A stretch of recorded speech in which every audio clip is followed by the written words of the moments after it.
News of the day, saudara. Deal Presiden Amerika Serikat Donald Trump sepakat kasih tarif barang asal Indonesia yang akan masuk ke Amerika Serikat sebesar 19%. Ini lebih rendah dari ancaman pertama, yaitu 32%, bahkan lebih kecil dari Vietnam. Trump bilang sudah sepakat dengan Presiden Prabowo Subianto. Sebagai gantinya ada kesepakatan yang menguntungkan AS. Trump akan mendapat akses penuh ke Indonesia yang sebelumnya tidak pernah tercapai.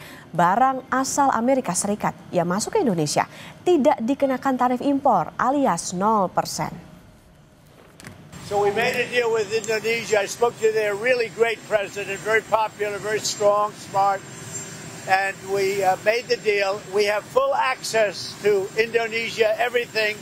As you know, Indonesia is very strong on copper, but we have full access to everything. We will pay no tariffs. So they are giving us access into Indonesia, which we never had. That's probably the biggest part of the deal. And the other part is they are going to pay 19%, and we are going to pay nothing. I think it's a good deal for both parties. But we will have full access into Indonesia. And we have a couple of those deals that are going to be announced. India basically is working along that same line. We're going to have access into India. And you have to understand, we had no access into any of these countries. Our people couldn't go in. And now we're getting access because of what we're doing with the tariffs. Menko Perekonomian Erlangga Hartarto bilang pertemuannya dengan delegasi Amerika Serikat terakhir hanya sekedar melengkapi dokumen. Indonesia sepakat akan membeli komoditas dari Donald Trump. Kemarin melengkapi dokumen saja, karena yang kita tawarkan sudah melebihi daripada trade deficit.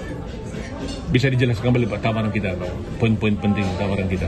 Nah, tawaran kita kan pertama tentu istilah Presiden pakpok. Jadi kita defisit 19 billion, kita beli barang dari dia 34 billion.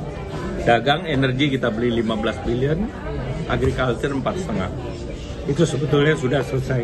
Tapi kita ada investasi untuk blue ammonia oleh Indorama.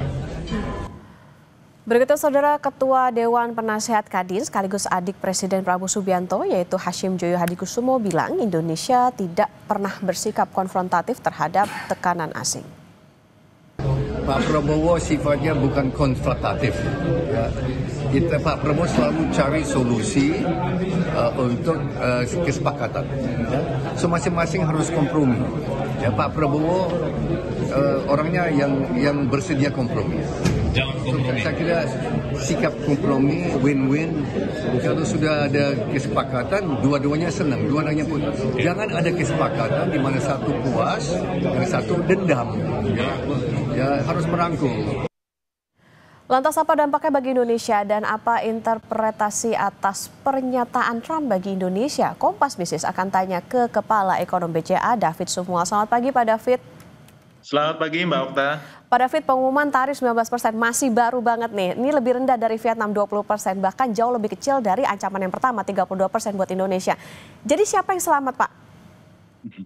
Ya ini good news sebenarnya ya, karena kan kita tadinya 32% Mbak Okta ya. Ini kan berarti dikurangi 13%. Dan di emerging market mungkin kita yang terendah sekarang salah satu ya. Kalau kita lihat Filipina juga rendah 25, Malaysia 25, Vietnam 20%, ya kita bisa lebih rendah, dapat 20%. Dan ini memang kerja-kerja yang kita lakukan itu lumayan efektif ya, kita sampai melakukan juga high level meeting ya dengan Presiden Trump langsung, Pak Prabowo, ini juga kita apresiasi.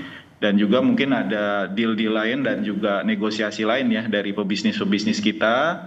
Sehingga juga akhirnya kita masih ada akses ke pasar Amerika Serikat dengan tarif yang relatif lebih murah lah dibandingkan dengan negara-negara lain. Dan terutama yang kita khawatir ini kan yang terkait dengan yang labor intensif ya. Yang seperti saya katakan beberapa waktu lalu. Kita khawatir kalau yang labor intensif ini tarifnya lebih mahal dari negara-negara pesaing ya. Kalau tarif lebih mahal tentunya produk kita sulit bersaing di Amerika Serikat dan ini tentu akan mengganggu daya beli pekerja kita juga yang bekerja di sektor-sektor yang labor intensif tersebut, Mbak Okta. Oke, ini bisa jadi dikatakan sebagai good news. Tapi Pak, ini kalau kita melihat kan kalau dari Amerika Serikat ke sini itu 0%. Ini gimana nih Pak? Ya, sebenarnya negara-negara lain akan ditekan Amerika Serikat ke arah 0% semuanya sebenarnya. Dan seperti Vietnam kan sebenarnya juga produk-produk Amerika Serikat itu 0% ya, dealnya dengan Vietnam misalnya. Dan tentu ini menjadi persoalan misalnya buat negara-negara yang sudah invest ke Indonesia misalnya. Banyak produk ya dari negara Tiongkok, misalnya dari Korea, produk-produk elektronik ya. Ini tentu akan mendapatkan persaingan keras dari produk-produk Amerika yang bisa masuk langsung ke Indonesia tentunya. Dan ini tentunya kita akan melihat ya apakah nanti negara-negara lain yang invest ke Indonesia produk-produknya bisa bersaing dengan produk-produk Amerika Serikat. Kalau ada perbedaan tentu mereka akan mengeluh juga tentunya karena tanpa membuat pabrik di Indonesia Amerika bisa masuk produk-produknya ke Indonesia.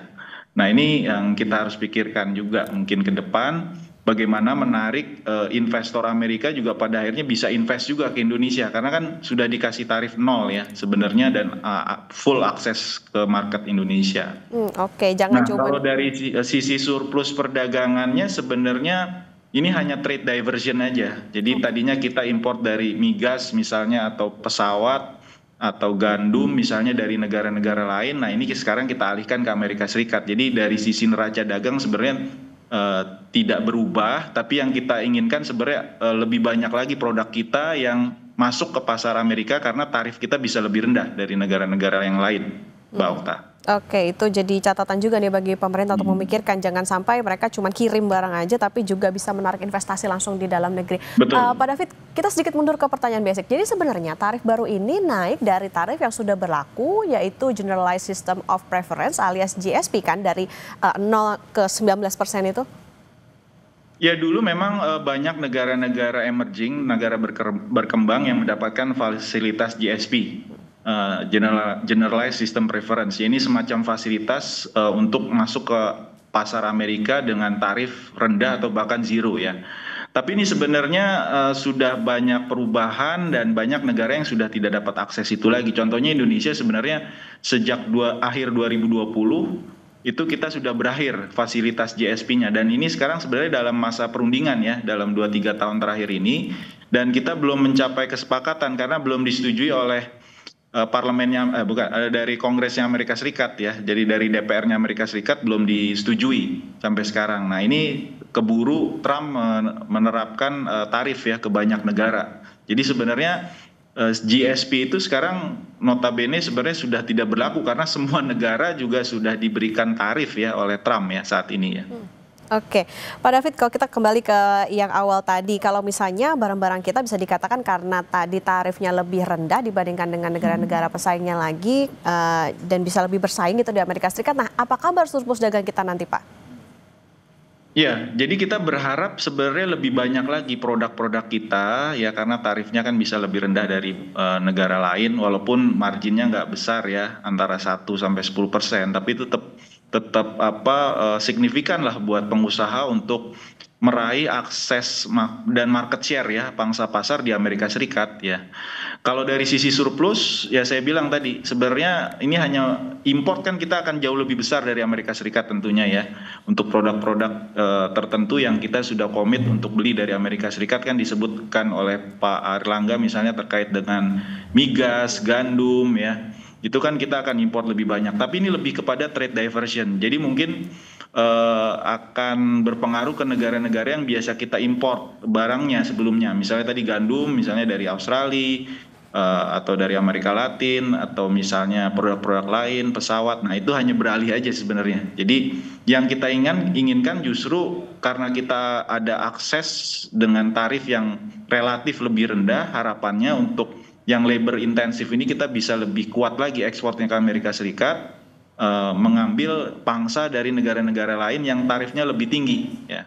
Itu yang kita harapkan. Sambilan juga produk-produk lain nih, diversifikasi produk-produk ekspor kita yang bisa lebih banyak lagi selain yang sudah tradisional seperti perikanan, furniture, tekstil dan alas kaki ini yang tradisional yang memang labor intensif. Kita juga perlu memikirkan produk-produk lain, Mbak Okta. Oke, bisa dipikirkan soal bagaimana mengekspansi pasar, jadi tidak bergantung ke pasar Amerika saja. Pak David, yang menarik, Trump bilang Amerika dapat akses penuh. Apa sih Pak ini maknanya? Ya ini retorika aja sebenarnya. Retorika dari Trump ya, ini biasa kan kita lihat dari surat-suratnya, dari pernyataannya, emang gaya berbicaranya seperti itu. Jadi sebenarnya ya artinya ya produk-produk Amerika Serikat sekarang bersaing dengan produk-produk dari negara lain. Tapi negara lain harusnya bisa mendapatkan juga keuntungan karena mereka sudah berinvestasi juga di Indonesia kan, produk-produknya harusnya harganya juga bisa bersaing dengan produk-produk Amerika Serikat walaupun diberikan tarif 0% kan ya. Jadi tetap saja mereka harus bersaing dengan produk-produk lain, dan sambilan juga sebenarnya yang kita pinginkan sebenarnya dari Amerika itu juga sebenarnya investasi ya. Kita berharap ada investasi juga karena mereka juga kan sudah dapat akses pasar ya ke Indonesia. Oke, jangan cuma soal tarif aja ya Pak ya, tapi harus bisa investasi juga dong di Indonesia. Oke, Pak David, Trump juga bilang Indonesia ini sangat kuat dalam urusan tembaga. Meskipun kita bisa dikatakan bukan pemasok utama ya Pak, mungkin bisa kalah gitu dengan Chili maupun juga Kanada. Nah, tapi kita juga punya Freeport. Apa maknanya Pak? Ya ini sebenarnya kita ya salah satu produsen terbesar tembaga ya, selain Chili, Peru ya. Tapi memang kita kan berharap ke arah downstreamingnya. Jadi berharap dari Amerika itu juga masuk ke hilir ya. Jadi bukan hanya di hulunya. Nah ini sebenarnya kan dari pemerintahan sebelumnya Presiden Joko Widodo dilanjutkan oleh Presiden Prabowo ingin juga melakukan hilirisasi kan terhadap 28 komoditas kita ya, termasuk tembaga ini. Jadi kita berharap nanti turunan-turunan tembaga ini kan produk akhirnya banyak sekali ya. Mulai dari elektronik, kabel, dan seterusnya ini juga bisa invest di Indonesia juga, bukan hanya dari sisi bahan mentahnya tembaga saja ya. Jadi kita juga berharap juga produk-produk mineral yang lain ini banyak yang belum tereksplor sebenarnya di Indonesia ini. Yang saya tahu banyak cadangan rare earth kita juga yang belum tereksplor di Sumatera, di pulau-pulau lain ini juga bisa ada investor yang masuk juga, karena ini biaya investasi besar sekali ya, yang membutuhkan investasi yang signifikan dari negara-negara yang punya modal besar ya, termasuk dari Amerika Serikat. Oke, ini juga perlu diperhatikan bagi pemerintah. Jadi PR tidak hanya berhenti soal bagaimana deal tarifnya bisa lebih rendah, tapi juga tadi bagaimana memperluas pasar, tidak hanya bergantung ke Amerika Serikat saja, tapi juga tadi penguatan dari sisi ekspor kita ke Amerika maupun juga ke di komoditas lain juga. Terima kasih Kepala Ekonom BCA Pak David Sumual sudah bersama di Kompas Bisnis. Ya, terima kasih Mbak Okta.